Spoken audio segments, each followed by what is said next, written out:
Just don't forget to remember your words, live in your truth, be confident, accepting, whole and present. Not only going to see an unparalleled spike in divorces, but we're going to see an unparalleled drop in marriages, particularly remarriages, which are going to fall off a cliff deeper than the Grand Canyon. When you have your non-negotiables, like, it's so much easier to attract that person because, like, your brain literally starts to only see things that align with your non-negotiables. Does that make sense? I hope it does. Just a reminder to be gentle with yourself. Shit gets really hard sometimes, and it's okay to cry. Shut up! Shut up! Shut up! Shut up!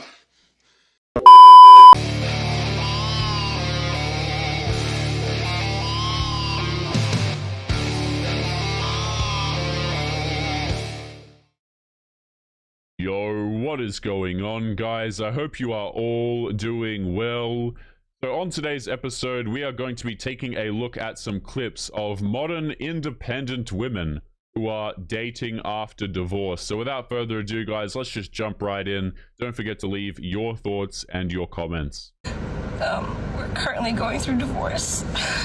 It's really hard. It's really hard because we want the girls to be okay. I feel like Thea's struggling.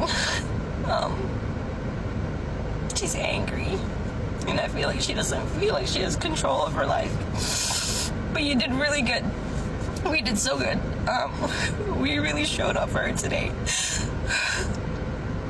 We did such a good job holding space for her. Just allowing her to feel. But that doesn't mean it didn't hurt us. It's hard. I will never understand these people who decide to post their emotional outbursts, their private lives all over platforms like TikTok. Like, I will never understand this, guys, because at the end of the day, all it is a bid for attention, a bid for sympathy from people that they don't even know. And a lot of these people don't even consider their own children.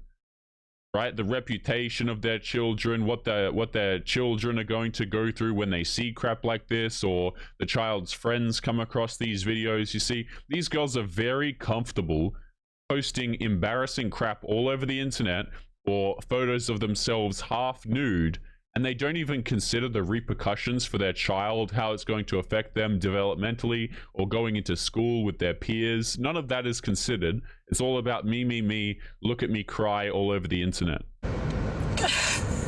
I drove home today, and it just hit hard that we're alone right now. Mom and Dad is still in New Zealand. Ari's still in New Zealand. We have no family here. So, we tried to call Dad, but he didn't pick up. It's okay. So we're doing this. We're gonna try and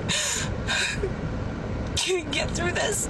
And I hope that in a few months from now, or a year from now, I can look back, we can look back, you can look back, and see that even though this is really hard for us, that we pushed through.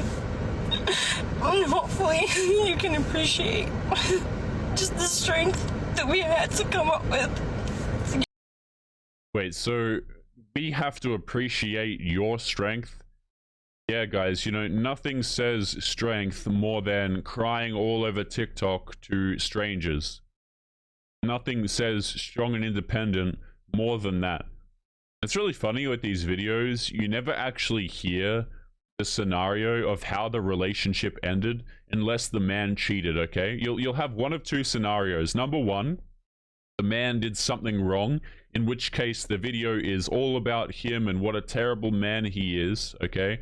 And then scenario number two is the girl says nothing about the relationship, and usually that means that she did something wrong, but of course we can't mention that. Like, we don't actually talk about why the relationship ended. It's just fluff about how strong we are and about how we have the right to feel and we're strong and independent even though we're losing our mind. And I don't believe these crocodile tears, guys. I saw one tear go down her cheek out of this whole debacle going on right now, but I don't believe the tears. And the reason why I don't believe the tears, guys, is because I think if they were authentic, they would be kept to herself and not posted all over the internet. Let's keep going. To get to where you are right now. If this is going to help anybody else, just a reminder to be gentle with yourself. How would this video possibly help anybody else? I don't understand this. This is not a video where, like, you're posting about your relationship experience and you're perhaps sharing some of the things that you learned. Or, like, it's not even, you're not even trying to be a, and I really hate this phrase, but you're not even trying to be a dating coach. You're not trying to, you know, actually help other people and come on here and give what you perceive to be the correct advice to other people going through the same situation. This is you just crying in your car, and then we somehow end up with, I hope that this helps other people. Not once in this video did you try and help other people. Just a reminder to be gentle with yourself. Shit gets really hard sometimes, and it's okay to cry. Yeah, just don't forget to remember your words. Live in your truth. Be confident, accepting, whole and present. What on earth? Anytime I hear the sentence, your truth, like live in your truth or anything like this, it's just, my brain immediately shuts off, guys, because something interesting about the truth is that the truth is an objective concept. It's not something where, like, 1 + 1 = 3 because that is your truth. Okay, your truth is a sentence used by people who don't want to face the real truth of the situation. That's all that it is.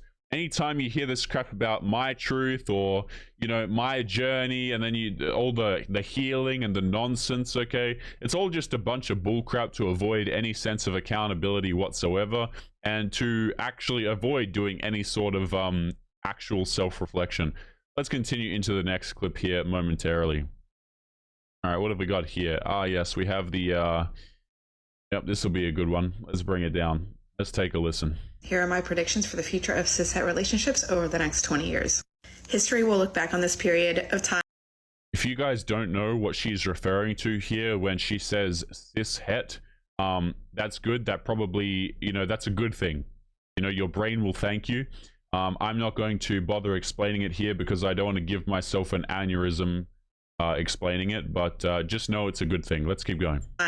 From probably 2020 to 2025, but maybe even to 2030, and they're going to refer to it as the Great Divorce or something like that. Maybe the relationship realignment, but the Great Divorce is catchier. We're not only going to see an unparalleled spike in divorces, but we're going to see an unparalleled drop in marriages, particularly remarriages, which are going to fall off a cliff deeper than the Grand Canyon. Okay, so marriages have already fallen off a cliff. I don't know why this woman is coming on TikTok as though she's some great philosopher here who's just uncovered something new. But yes, marriages have fallen off a cliff. And the reason why the marriage rates have gone down so significantly is because marriage is a very one-sided institution. That is, and I say institution very specifically because it's no longer about the bond between man and a woman. It's about screwing over the man as much as possible. Okay, because what's essentially happening, guys, is the man is not being bound to the woman so much as he is being bound to both the government and the woman. Okay, you have women here who go out there, they get married to men, they leave with all of the cash and the prizes, they take all of his crap, they take the children, and at the end, men have said, you know what, I'm not interested in getting married. Okay, and the rest of the men who do get married get absolutely screwed over, or, you know, they're one of the lucky ones. And I'm not bashing on the lucky dudes who, you know, maybe there's some men watching this who have been in a 30-year relationship and everything's going well. You know, fantastic. That is great news, honestly. I'm happy for you. I hope it doesn't go sideways and you lose all of your crap. But the fact of the matter is, marriage is not something that benefits men. Let's keep going. Right now, cishet, particularly remarriages, which are going to fall off a cliff deeper than the Grand Canyon. Right now, cishet men and women are starting this game of chicken, so to speak. As women are just now contending with their unhappiness in long-term relationships, men are right now doubling down. They're trying to call our bluff. They're trying to say, listen, I hear you asking for something different, but you've always complied in the past. So if we just hold the line, if we hold firm, you'll comply this time as well. But what they're missing is that Yeah, so basically women are leaving relationships because they can't change their men. First of all, this is actually, women are leaving relationships because, number one, they're incentivized to do so. If a woman leaves a marriage, she can take all of the dude's crap and the children, and she can continue to get money out of him. That's the number one reason. Number two, women leave relationships, they leave marriages, statistically speaking, significantly more than men. Not only because of the first reason, but also because they are hypergamous. They are always looking for the bigger and the better deal. So a girl, I've always said this as well, guys, but you have women who, they don't get married because they actually care about the man or the long-term relationship. A lot of these girls, unfortunately, are going out here. They want to have the wedding, they want to have the ring, but they don't actually want to be wives. So they get, 1, 2, 3 years down the line, and they say, oh, well, John down the street is more attractive. He gives me more attention. He's richer and he looks better. I'm just going to pursue this with John, and I'm going to leave David because he's boring and he's stale and he never does anything that I want him to do, despite the fact that I married him and I chose that man. So yeah, and this woman's like grinning ear to ear about this, by the way. Really disturbing individual. That this time is different. This time you have a bunch of women communicating with each other and figuring out for the first time that their unhappiness within heterosexual relationships, particularly marriage, is a feature, not a bug. And the only reason... Cool, go date each other then.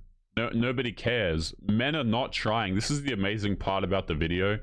Men are not trying to keep you around. Marriage, long-term relationships, these are not things that in the West, currently speaking, benefit men. If you want to go out and you want to date other women, or you want to not get married, hey, honestly, that's just more off the men's plates. Go off, enjoy yourself, you empowered queen. Nobody cares. And in fact, I would argue a lot of men, pretty much all of them, are not interested in having a relationship with you anyway. If a girl is this naggy and annoying on a camera, guys, just imagine how much terribler, more awful it's going to be if you're in a relationship with her. Like, this is, we're holding so much of the crazy back right now.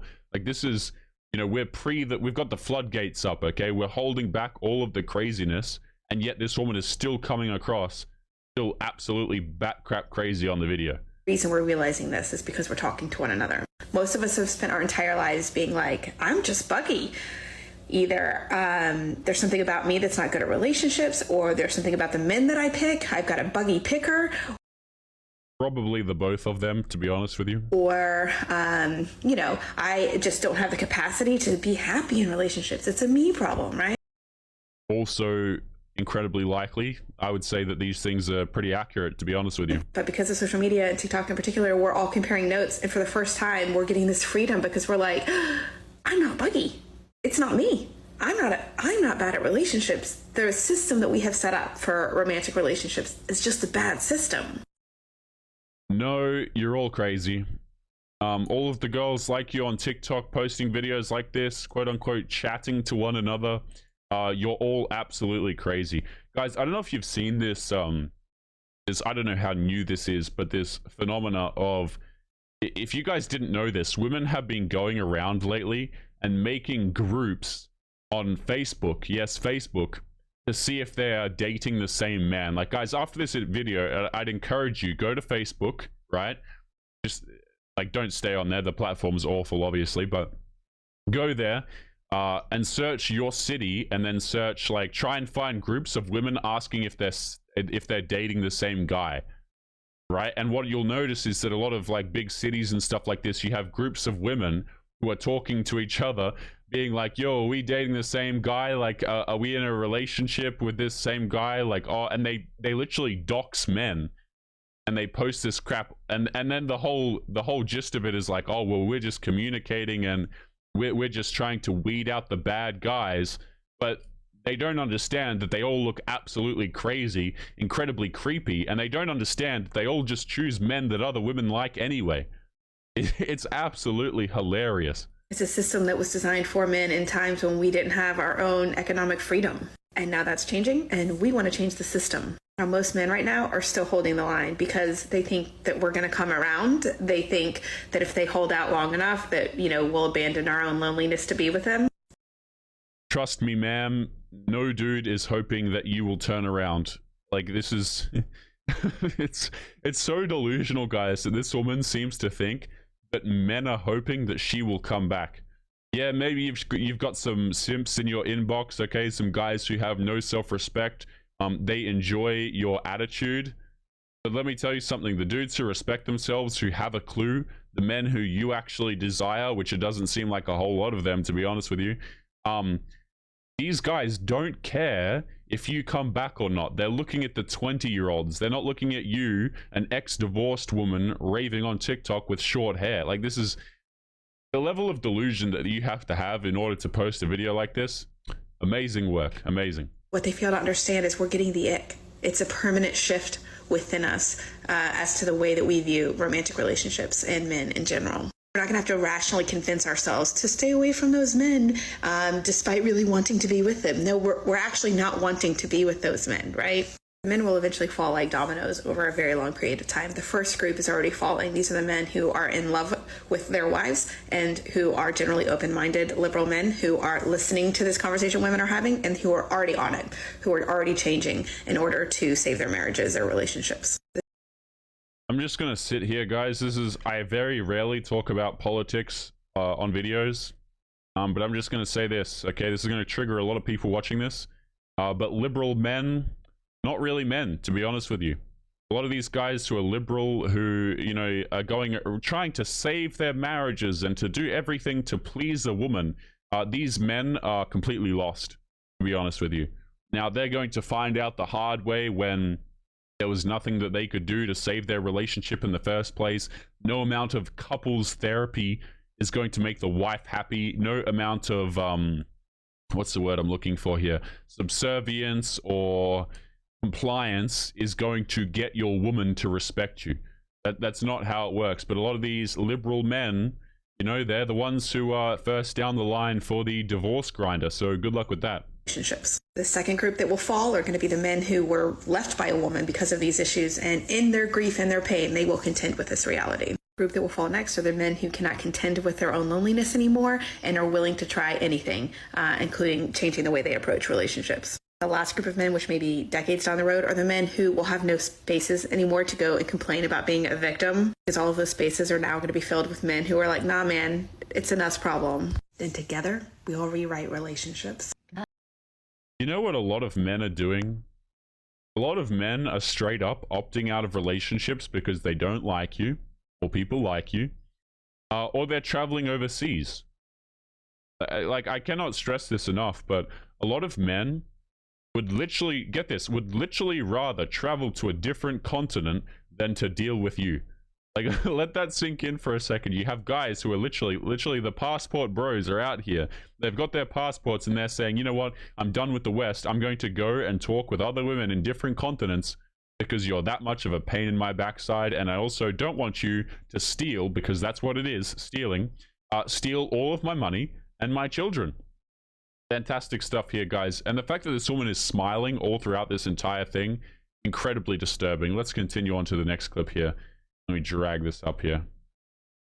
All right, so we have here another divorced woman. Her eyes, guys, these are eyes that just scream happiness, don't they? Let's take a listen. Just my type. Do you know how much that puts you in a box? Plain small. I don't want that for you.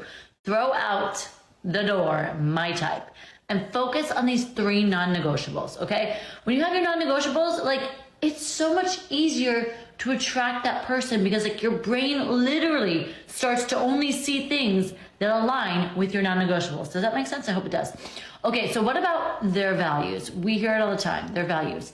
It is very important, but here's what I want you to know, that your values do not have to be the same as theirs. Does that make sense? Because that's boring and that's also setting yourself up for like failure, because they don't have to be the same exact, but you have to respect their values. That is so important. I'm really concerned here, guys, and the reason why I'm concerned is because this woman just said something that makes sense for once, right? Like the amount of girls you will get on TikTok who will be like, man, don't date this guy if his opinion on this is that, because that just shows what a terrible individual he is. So this woman actually just said something that makes sense. And the reason why that concerns me is because when you see these videos, they typically don't make sense, but let's keep going. It's so important. Okay, 2 more non-negotiables to definitely have at the forefront when you're dating. And you're not going to probably know, by the way, these non-negotiables, maybe after like the first 2 weeks or so. So it's not like you rush in on the first date to get to know these things. It's like, it comes with like time. It's fine. Okay, another one is like, what is their vision for the future? Like, what are their goals? Okay, because their goals align with their vision for the future. You're not going to complete your goal today. It's in the future. Okay, so what they are, learn what they are, ask what they are, and also, do you see yourself supporting them and their goals? That's really important. Maybe his or her goal is to be a billionaire. Do you know how much sacrifice that takes and how much time it takes? That probably will involve a lot of not time together. Maybe you're not, that's not what you want in the future, okay? So another one that's so important is, I say it time and time again, I'm gonna beat a dead horse, communication. How do they approach conflict? How do they expect? Really interesting how like we start to take a look at things like communication and plans for the future when we are 30 plus years of age, excuse me, and we need a guy to come in and take care of us. Notice how it's never about the communication or the plans for the future when they're all throughout their 20s, but when we get to 30, 40, we're divorced or we're looking for a marriage, now we need to set up that long-term security with a guy who's going to come in and to save us from our terrible decisions. Guys, we are going to be leaving today's episode there. As always, guys, make sure you take care of yourselves, and I'll be seeing you all in the next one. Peace.